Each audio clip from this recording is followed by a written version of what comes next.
A very sweet good morning all of you. How are you? I hope you all are fine. Students, today we are going to start our new topic, that is ideal and non-ideal solution. देखो कौन सा solution, जैसे आपके ideal और real cases थी, ठीक है, वैसे ही सॉल्यूशंस भी कितने टाइप के, दो टाइप के, आइडियल एंड नॉन आइडियल. अब देखो सॉल्यूशन तो बनता है किससे है, सॉल्यूट प्लस सॉल्वेंट. सपोज करो आपके पास ये दो मिक्सचर, पहले आप समझो, लिखना क्या बाद में डिस्कस करेंगे हम, ठीक है.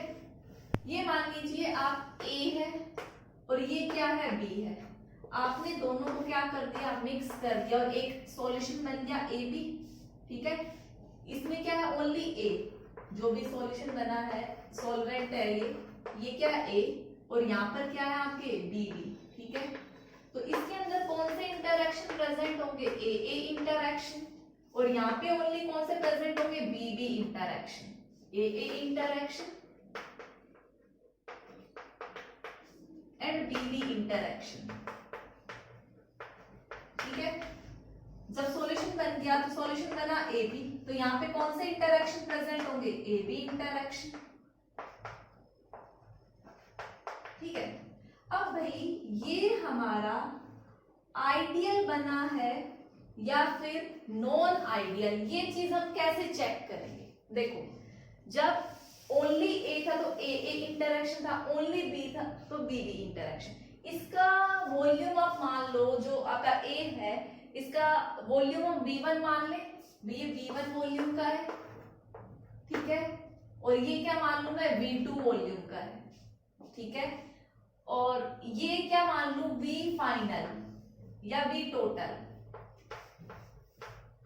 ठीक है. तो देखो सबसे पहले मैं पॉइंट ऑफ डिफरेंस बता रही हूं, किस बिहाफ पे आइडियल और नॉन आइडियल डिसाइड करेंगे. सबसे पहला तो चेंज इन वॉल्यूम पे, डिफरेंस बाद में लिखूंगी, पहले समझो. चेंज इन वॉल्यूम कि भाई A वॉल्यूम का B था और आपने मिक्स किया उसका फाइनल, क्या कोई वॉल्यूम में चेंज आया है या नहीं आया. अगर वॉल्यूम में चेंज आया या नहीं आया वो डिसाइड करेगा सॉल्यूशन आइडियल है या नॉन आइडियल. अगर चेंज नहीं आया, चेंज जीरो है, चेंज जीरो का मतलब क्या है, अगर ये 5 ml था, ये 5 ml था, आपने टोटल 10 ml, भाई 5 और 5 मिक्स करो कितना आना चाहिए, 10 ml, और रिजल्टेंट भी कितना है, 10 ही है, मींस कोई चेंज नहीं है, तो वो सॉल्यूशन कैसा सॉल्यूशन, आइडियल सॉल्यूशन. बट अगर चेंज आ जाता, सपोज करो ये 5 ml, ये 5 ml, मिक्सिंग के बाद क्या, तो ये क्या हो गया, 5 से कम हो गया, 5 से ज्यादा हो गया, मींस चेंज आ गया. तो वो चेंज चाहे पॉजिटिव में हो या नेगेटिव में हो, वो सॉल्यूशन क्या बनेगा, ideal solution, sorry non ideal solution. तो पहला जो पॉइंट ऑफ डिफरेंस है, जो डिफरेंशिएट करता है between ideal and non ideal, हम चेक करेंगे चेंज इन वॉल्यूम, ठीक है. नेक्स्ट आपको पता है सेकेंड जो क्राइटेरिया है डिफरेंस करने का, चेंज इन एंथैल्पी, ठीक है. भाई जब देखो ओल्ड बॉन्ड्स टूटेंगे, न्यू बॉन्ड्स बनेंगे, ठीक है, तो इसमें एंथैल्पी में जो चेंज आएगा वो पॉजिटिव आएगा या नेगेटिव आएगा, वो डिसाइड करेगा ideal solution and non ideal solution, ठीक है. वो बाद में बात करेंगे पॉजिटिव होगी या नेगेटिव. और थर्ड है आपका इंटरैक्शन, कि भाई पहले स्ट्रॉन्ग इंटरैक्शन थी या सॉल्यूशन के बाद इंटरैक्शन स्ट्रॉन्ग है, ये भी डिसाइड करता है ideal and non ideal solution. तो हम इन 3 पॉइंट्स को पढ़ेंगे, इन 3 पॉइंट्स को देखेंगे और फिर डिसाइड करेंगे कौन सा सॉल्यूशन आइडियल है और कौन सा सॉल्यूशन नॉन आइडियल, ठीक है. बट आपको दो चीजें याद रखनी है, एक तो डेल्टा G और एक डेल्टा S, ठीक है. अब देखो जो डेल्टा S मिक्सिंग है, ये आप पॉइंट काफी इंपॉर्टेंट है ये वाले, कि जो डेल्टा S मिक्सिंग है और जो डेल्टा G मिक्सिंग है, डेल्टा S हमेशा ग्रेटर देन 0 होती है और डेल्टा G क्या होती है, नेगेटिव स्पॉन्टेनियस रिएक्शन के लिए लेस देन 0. ये आपका देखो, ये तो पॉइंट ऑफ डिफरेंस है किसके, ये आपको बताएंगे आइडियल वर्सेस नॉन आइडियल. और ये जो दोनों पॉइंट है ये आपके एप्लीकेबल होंगे both ideal and non ideal, कि हमेशा मींस ये पॉइंट्स आपको डिफरेंस करके नहीं बताएंगे which solution is ideal and non ideal, दोनों के लिए ही डेल्टा एस ग्रेटर देन 0 होता है और delta G less than 0। I hope इतनी बातें समझ में आई। ठीक है, तो मैं अब पहले आइडियल सॉल्यूशन डिस्कस करूंगी, फिर नॉन आइडियल। आइडियल और नॉन आइडियल के लिए मैं 3 पॉइंट लूंगी ये वाले, और ये तो दोनों में क्या है, कॉमन है। ठीक है स्टूडेंट्स, देखो जैसे आपके आइडियल गैसेस के लिए हम क्या बोलते थे, जो आइडियल गैस इक्वेशन को फॉलो करे। वहीं पे आइडियल सॉल्यूशन क्या होंगे, जो कौन से लॉ को फॉलो करे, राउल्ट्स लॉ। और राउल्ट्स लॉ हम अपनी प्रीवियस क्लास में डिस्कस कर चुके हैं। ठीक है, तो ये ऐसे सॉल्यूशन जो राउल्ट्स लॉ को फॉलो करे, मींस आप जो पार्शियल प्रेशर एक्सपेरिमेंटली कैलकुलेट करें और जो राउल्ट्स लॉ के फॉर्मूले से पार्शियल जो टोटल पी ऑब्जर्व्ड आप कैलकुलेट करें, दोनों क्या होनी चाहिए, इक्वल होनी चाहिए। अगर इक्वल आते हैं तो वो सॉल्यूशन आपका कौन सा सॉल्यूशन है, आइडियल सॉल्यूशन। और नेक्स्ट देखो पॉइंट ऑफ डिफरेंस मैंने क्या बताया था, जो डेल्टा वी मिक्सिंग यहाँ के लिए क्या होगी, 0। मींस आपका एक सोल्यूट था, एक आपका सॉल्वेंट था, आपने दोनों को मिक्स करके एक सॉल्यूशन बनाया। इसका अगर 10 ml है, ये 10 ml है, तो इसमें कितना वॉल्यूम आना चाहिए, 20 ml आना चाहिए, थोड़ा भी इधर उधर नहीं होना चाहिए। तो वो सॉल्यूशन आपका कौन सा सॉल्यूशन, आइडियल सॉल्यूशन। भाई change in volume, final volume ये है 20, इनिशियल वॉल्यूम 10 + 10 20, तो कितना है चेंज इन वॉल्यूम, 0। तो ये आइडियल सॉल्यूशन की पहचान है, जहां पे डेल्टा वी मिक्सिंग 0 होता है। इंटरैक्शन की बात करूं, सपोज करो यहाँ पर ए इंटरैक्शन है सॉल्वेंट की, यहाँ सोल्यूट की है बीबी, और ये सॉल्यूशन की है एबी की। तो सबकी इंटरैक्शन मींस ये जो फोर्स ऑफ अट्रैक्शन सबके बीच में क्या हो, बराबर हो। आइडियली ऐसा पॉसिबल नहीं होता, बट आइडियल सॉल्यूशन के लिए तो यही कंडीशन फुलफिल करनी पड़ेगी कि सभी इंटरैक्शन क्या हो, सेम हो, चाहे वो ए हो, चाहे बी हो, चाहे ए बी इंटरैक्शन। एक और रहेगा आपका डेल्टा एच। ठीक है, पॉइंट नंबर 4 भाई लिखो, डेल्टा एच कैसा होना चाहिए, इसके लिए 0 होना चाहिए। मिक्सिंग में कोई एनर्जी का चेंज नहीं आना चाहिए। जितनी हीट, इसको पॉइंट नंबर 5 कर लेना, 4 पॉइंट में यहाँ लिख दूं कि जो आपका डेल्टा एच मिक्सिंग है वो क्या होना चाहिए, 0। मींस जो हीट एब्जॉर्ब हुई, heat absorb is equal to heat released, heat released। तो कोई एनर्जी में चेंज नहीं आएगा, जितनी एनर्जी रिएक्शन में ले रही है वो होने के लिए उतनी एनर्जी रिलीज कर रही है। ठीक है, तो ये तो 3 पॉइंट थे डिफरेंस के, आई 4। ठीक है, और जो 5th पॉइंट है जो मैंने डेल्टा एस डेल्टा जी बताया, ये दोनों के लिए एप्लीकेबल है, both ideal as well as non ideal. ये सेम पॉइंट हम दोनों में लिखेंगे। ठीक है, तो अब हम आइडियल सॉल्यूशन का ग्राफ सेम किसकी तरह होगा, जैसे हमने राउल्ट्स लॉ का बनाया था फॉर नॉन वोलेटाइल सॉल्यूट्स। ठीक है, वो ग्राफ बनाएंगे और फिर हम इसके कुछ एग्जांपल देखेंगे। तब तक आप इसको कॉपी करो।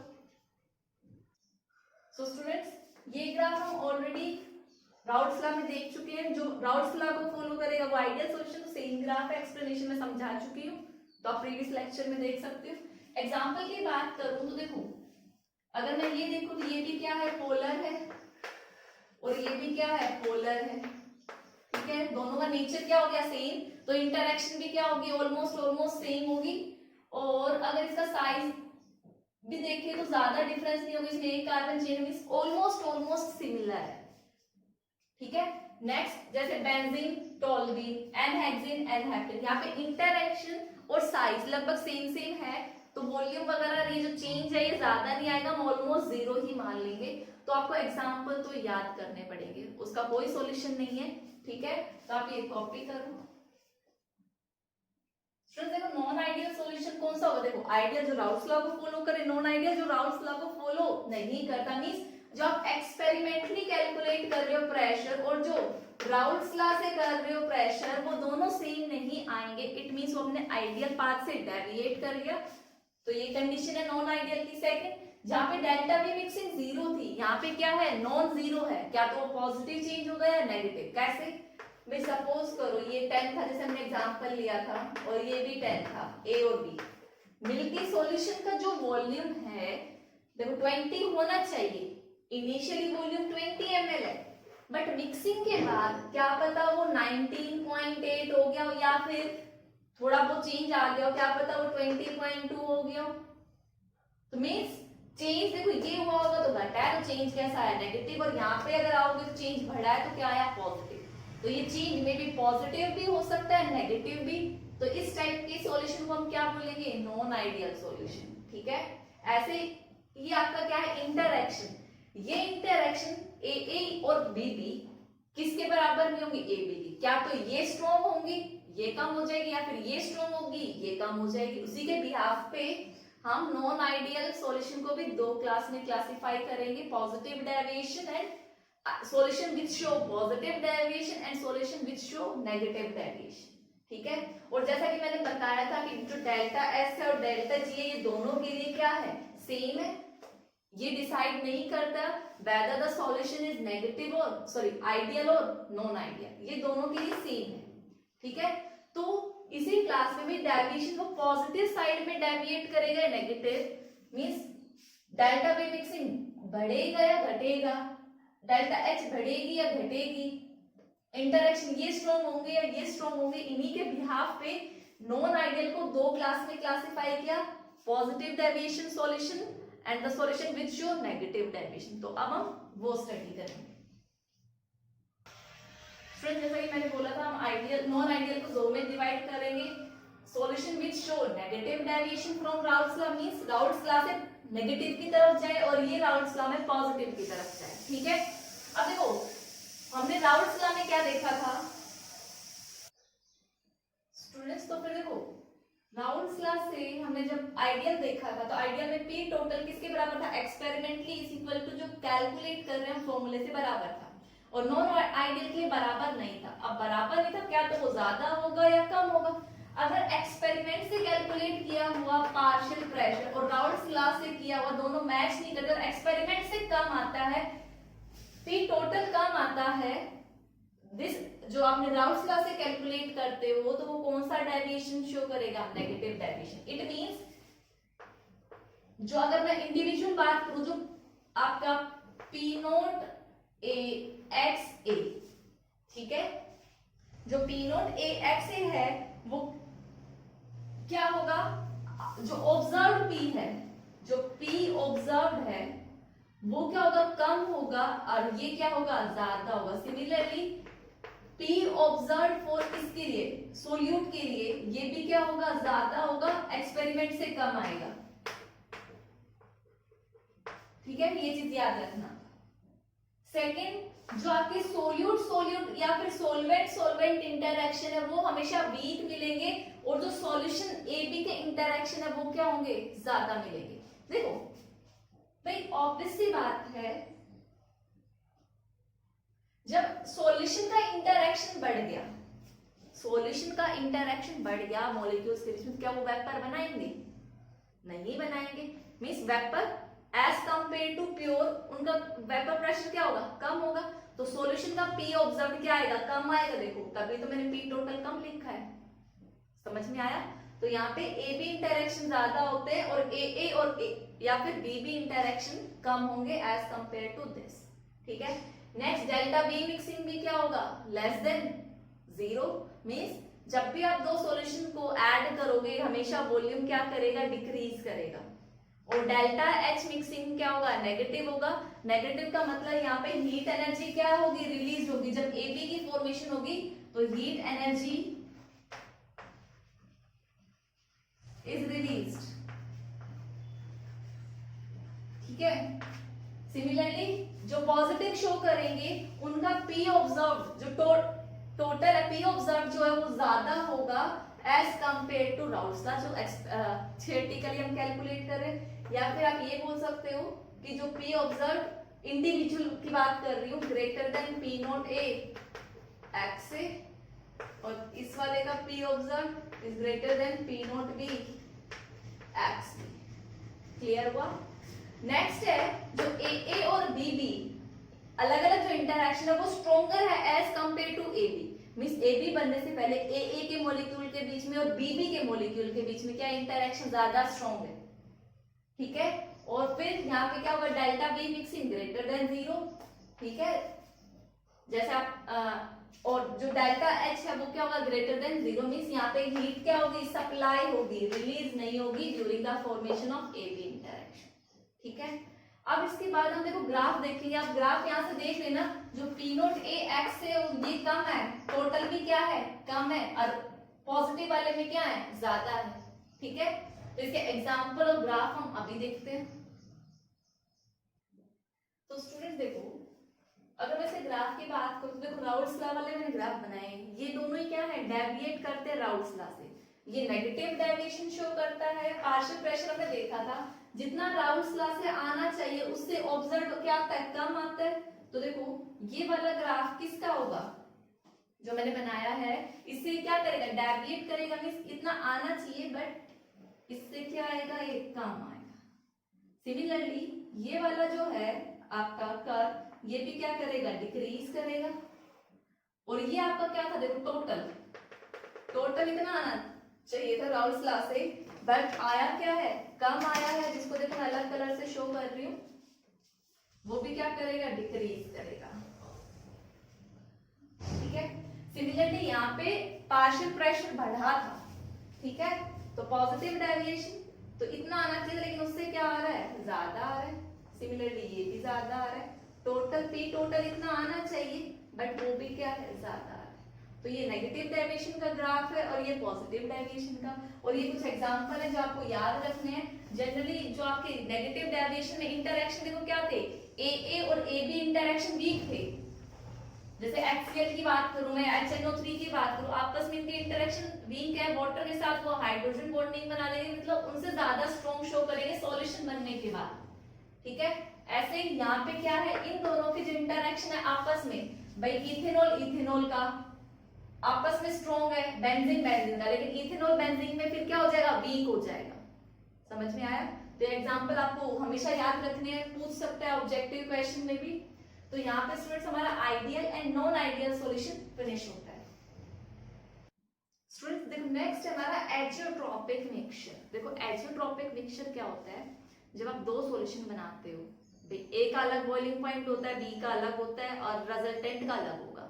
अगर रिजल्टेंट का देखो, अब ए और बी दो टाइप के आपने मिक्स किए तो रेंज में वेरी करता है, बट आप एक फिक्स्ड कंपोजिशन लो ए की और बी की, और जो सॉल्यूशन है वो बिहेव करे कि वो प्योर बना है, जबकि वो क्या है, इम्प्योर, उसमें ए भी है और बी भी है, बट उसका बॉइलिंग पॉइंट क्या आए, कांस्टेंट आए। तो ऐसे मिक्सचर्स को हम क्या बोलते हैं, एजियोट्रॉपिक मिक्सचर। तो डेफिनेशन क्या है, मिक्सचर हैविंग, ऐसे मिक्सचर जो एक डेफिनेट कंपोजिशन में, मींस ए और बी का एक रेशियो हो फिक्स, वो एक्सपेरिमेंटली है, having sorry boiling like, boil करे लाइक ए प्योर लिक्विड, जैसे प्योर लिक्विड हो। ठीक है तो वो सपोज करो ए आपने मिक्स किया बी में, और आपका क्या बना, ए एक फिक्स्ड कंपोजिशन में। ठीक है, इसका बॉइलिंग पॉइंट अलग था, इसका बॉइलिंग पॉइंट अलग था, इसका वेरी करता रहना चाहिए जब दो अलग अलग चीजों को मिक्स कर रहे हो तो। बट ये भी किसकी तरह बिहेव करे, प्योर लिक्विड की तरह बिहेव करे और एक कांस्टेंट बॉइलिंग पॉइंट शो करे, ऐसे मिक्सचर को हम एजियोट्रॉपिक मिक्सचर बोलेंगे।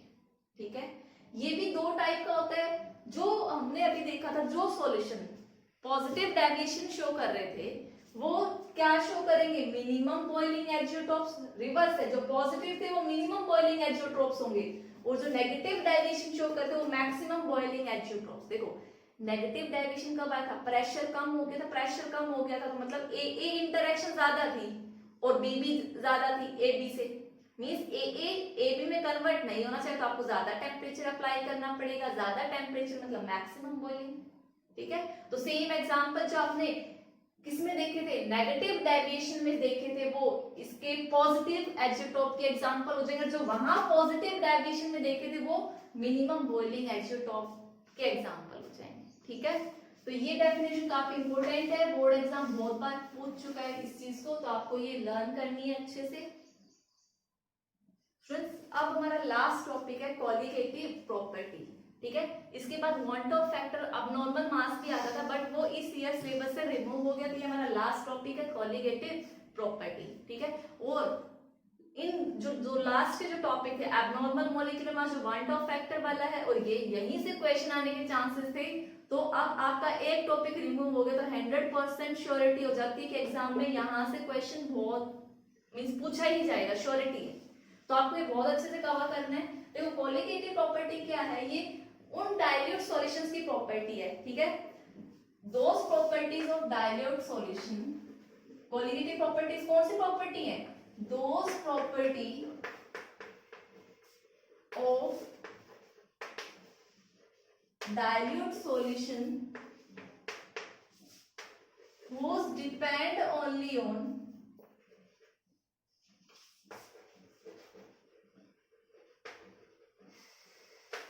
amount of solute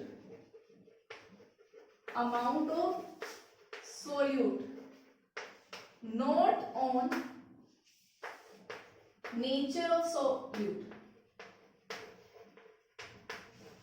मीन्स कुछ ऐसी प्रॉपर्टी जो अमाउंट बढ़ाने से चेंज होती हो, नेचर पे डिपेंड ना करे, अमाउंट पे डिपेंड करे।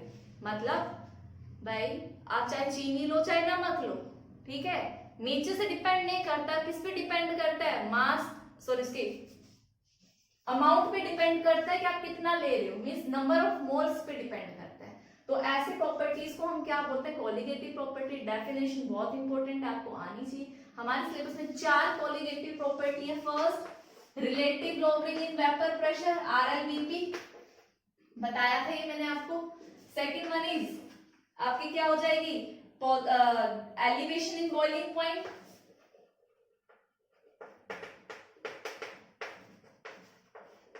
Third one is depression in freezing point,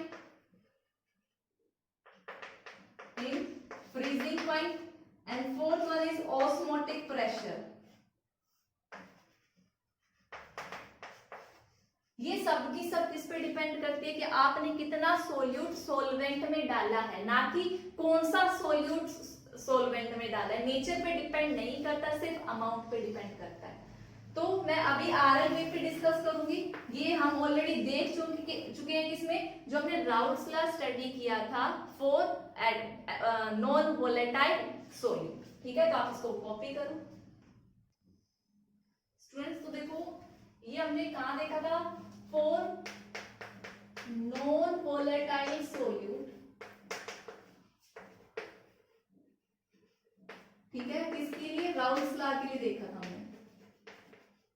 वहां पे हम डिस्कस कर चुके थे what is lowering in vapour pressure. कितना लोअर हुआ है, P0 माइनस ए, किसके बराबर, P0 ए एफ से।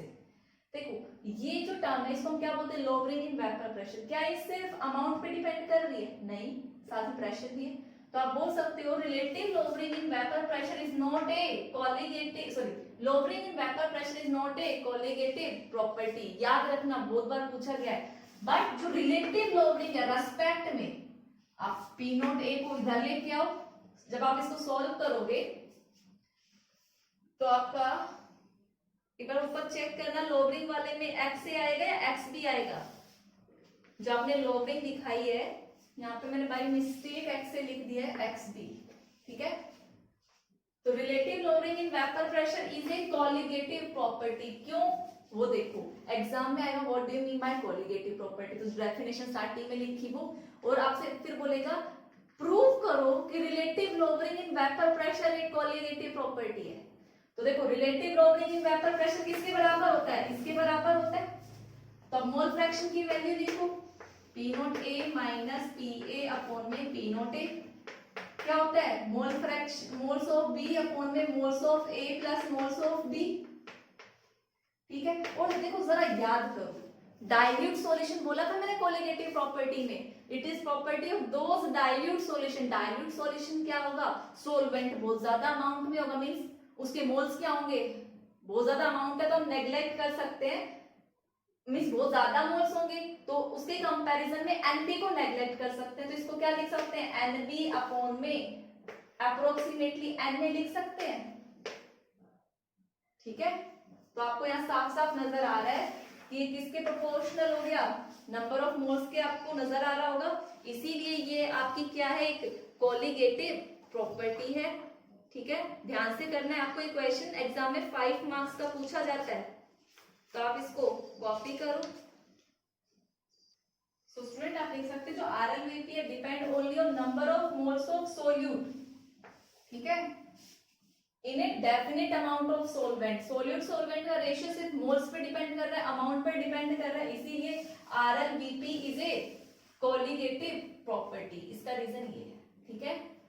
सो अब हम इसके न्यूमेरिकल डिस्कस करते हैं।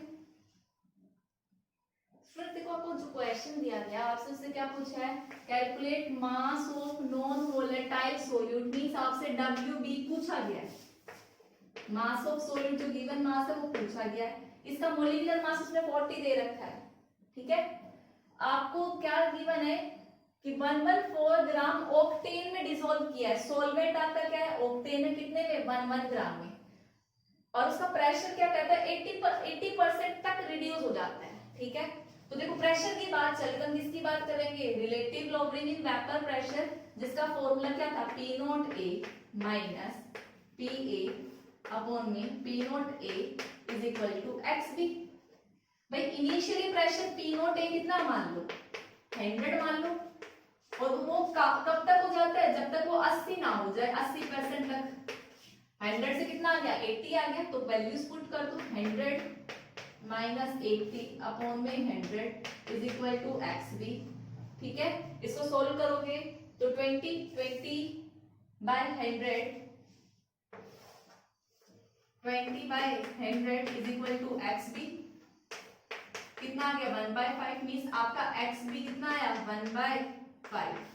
ये तो मोल फ्रैक्शन आ गया सोल्यूट का, बट आपको तो क्या चाहिए अमाउंट चाहिए, ठीक है। तो अब आप अमाउंट कैसे करोगे वो देखो, पहले आप इसको कॉपी करो। सो स्टूडेंट्स आप मोल फ्रैक्शन कैलकुलेट कर चुके हो, मोल फ्रैक्शन ऑफ सोल्यूट क्या होगा NB अपॉन में NB, भाई नॉन वोलेटाइल सोल्यूट B ले रही और मैं यहाँ पे क्या होगा सोलवेंट की तरह कौन काम करते हैं, यहाँ पे नंबर ऑफ मोल्स किसके आएंगे ऑक्टेन के, इज इक्वल टू 1/5। अगर ऑक्टेन का हमें गिवन मास नहीं होता, लिख देता बहुत ज्यादा है तो हम इसको नेग्लिजिबल मान लेते, बट उसने गिवन दे दिया है तो यहाँ पे आप क्या कैलकुलेट करो number of moles of octane calculate करो। गिवन मास कितना है 114, और मोलिकुलर मास जब आप इसको सोल्व करोगे 12 into 8 plus 18 तो कितना आएगा 114 ही आएगा, तो कैंसिल आउट होके 1 ही आ गया। तो number of moles of octane कितना आ गया 1, तो क्या इक्वेशन बनी आपकी NB अपॉन में NB plus 1 is equal to 1/5। इतनी बात समझ में आई। अब देखो इसको सॉल्व कैसे करोगे, अब क्या करो रिवर्स कर दो, इसको रेसिप्रोकल कर दो इजी के लिए। रेसिप्रोकल करोगे तो क्या हो जाएगा ये NB प्लस 1 अपॉन में NB इज इक्वल टू 5।